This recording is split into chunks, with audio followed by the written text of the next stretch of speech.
Gentlemen, and those of you still deciding what kind of man you want to be, I want you to listen very carefully to what I'm about to say, because I'm not going to repeat it twice, and life certainly won't either.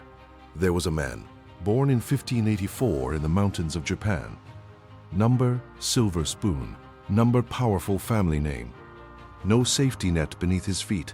Just a boy, restless, angry, and fiercely, dangerously hungry.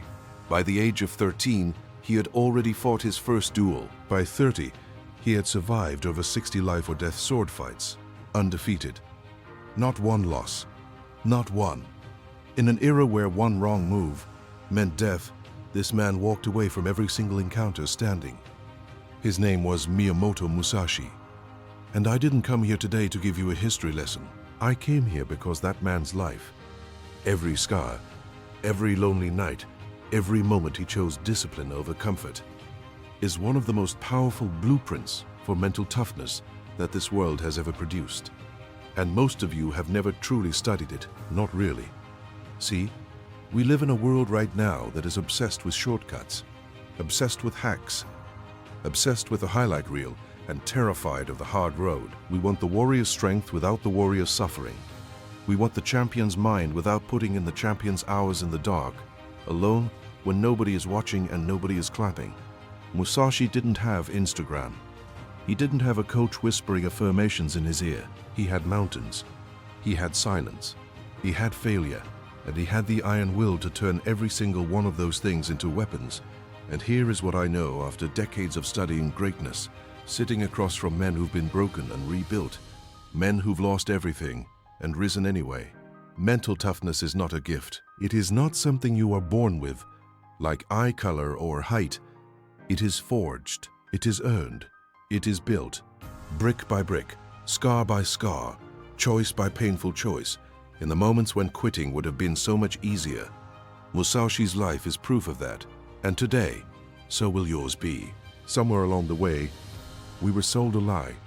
We were told that silence is something to be feared, that solitude is a punishment, and that if you are sitting alone with nothing but your own thoughts, something must be wrong with you.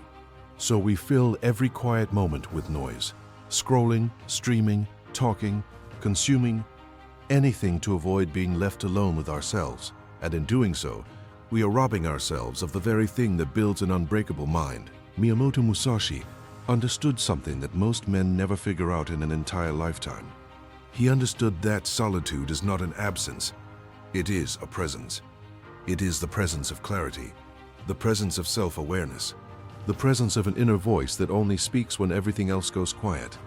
Musashi didn't stumble into isolation by accident. He chose it, deliberately, repeatedly, and with absolute conviction, because he knew that the man who cannot be alone with himself is a man who does not truly know himself. And a man who does not truly know himself, and a man who does not know himself, cannot master anything. He spent years wandering, forests, empty roads with no destination but growth, no companions, no applause, just Musashi and the raw, unfiltered reality of who he was. Most people would have cracked under that kind of pressure. But Musashi did something remarkable. He leaned in. He used that silence as a furnace, and he put himself inside it, and he let it burn away everything weak, everything false, everything that wasn't built to last. That is what solitude does when you stop running from it. It strips you down to your foundation. It forces you to confront the fears you've been outrunning, the insecurities you've been masking, the doubts you've been drowning in distraction. And yes, that confrontation is uncomfortable. It is supposed to be. Discomfort is not a sign that something is wrong. Discomfort is a sign that something is changing. Mental toughness doesn't grow in the crowd. It doesn't grow in the noise. It grows in the quiet moments when you are tested by nothing but your own mind, and you choose not to fold. Every great thinker, every great warrior, every man who has ever built something worth respecting in this world has had a season of solitude that shaped the core of who they became. Not a weekend retreat, not an hour of meditation before checking their phone. A real, sustained, honest reckoning with themselves. Musashi's strength didn't come from the duels. It came from what he did between them, alone in the silence, forging a mind that no opponent could ever truly defeat. Most men remember their losses the wrong way. They carry them like shame. They fold them up and stuff them somewhere deep, behind pride, behind bravado, behind the carefully constructed story of who they pretend to be. And every time life hands them another defeat, they add it to that hidden pile, never examining it, never learning from it, just accumulating weight that slowly, quietly bends them. That is not strength. That is survival with a mask on. Miyamoto Musashi lost. People forget that part of his story because we are so dazzled by the 60 undefeated duels that we skip right past the early years. The years of stumbling, of miscalculation, of being humbled by opponents and circumstances that revealed just how much he still had to learn. And here is what separated Musashi from every other man who ever picked up a sword and dreamed of greatness. He never once let a loss become his identity. He let it become his instruction. That is a distinction that will change your life if you truly grasp it. There is a profound difference between a man who fails and a man who is a failure. One is an experience, the other is a decision. Musashi refused to make that decision. Every time he was outmatched, every time reality didn't align with his expectations, he didn't retreat into bitterness or self-pity. He retreated into study. He asked harder questions. He looked at what broke down, what he missed, what assumption he made that the situation punished him for making. He treated every defeat like a masterclass delivered personally to him, because that is exactly what it was. We live in a culture that has made failure feel catastrophic. We celebrate success loudly and process failure privately, which means we are only ever learning half the lesson. The victories tell you what worked, but the defeats, the real ones, the ones that knocked the air out of you, the ones that made you question everything, those are the ones that tell you who you actually are when the performance stops and the truth steps forward. Mental toughness is not built by winning. Winning feels good, but comfort never built anything worth keeping. Mental toughness is built in the aftermath of losing. In that raw, exposed moment when you have two choices, you can let the loss define the ceiling of what you believe is possible for you. Or you can pick it apart, extract every ounce of wisdom from it, and use it as the very fuel that drives you further than the win ever could have. Musashi understood that defeat was never the end of the story. It was always, always the beginning of a better chapter. We live in the age of comfort, and comfort is killing us slowly. Not dramatically, not all at once, but quietly, steadily, in the way that rust destroys iron. It doesn't announce itself. It just works in the background, softening edges that were meant to stay sharp, dulling instincts that were meant to stay alive, convincing men that ease is the reward they deserve, rather than the trap it actually is. And the most dangerous part, comfort always feels reasonable. It always has a justification. It whispers that you've earned the rest, that you've done enough, that greatness can wait until tomorrow. Miyamoto Musashi never listened to that whisper, not once. He made choices that the average man of his era, or any era, would have found incomprehensible. He walked away from relationships that would have anchored him to a comfortable life. He refused wealth and status when powerful lords offered him position and security. He turned his back on every conventional definition of success that his society placed in front of him. Not because he was reckless, not because he didn't understand their value, but because he understood something far more important. He knew exactly what those comforts would cost him, and what they would cost him was mastery. And mastery was the only currency Musashi was ever willing to trade in. That is the brutal, unglamorous truth about obsession in service of greatness. It requires sacrifice that most people are simply unwilling to make, not the sacrifice of dramatic, cinematic moments where violins play and the crowd watches in admiration. The quiet, daily, grinding sacrifice of choosing the hard thing over the easy thing when nobody is watching. Choosing the practice over the pleasure, choosing the discipline over the distraction, choosing again and again to be the man you are committed to becoming rather than the man your comfort is trying to keep you as.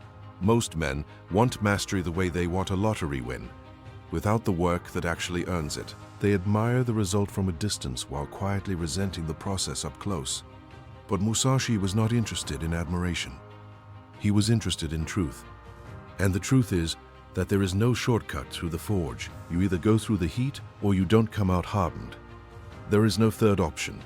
Mental toughness at its deepest level is the capacity to keep choosing growth over comfort, purpose over pleasure, and long-term transformation over short-term relief. Not on your best days when motivation is high and energy is abundant, but on the ordinary days when everything in you is asking for permission to stop.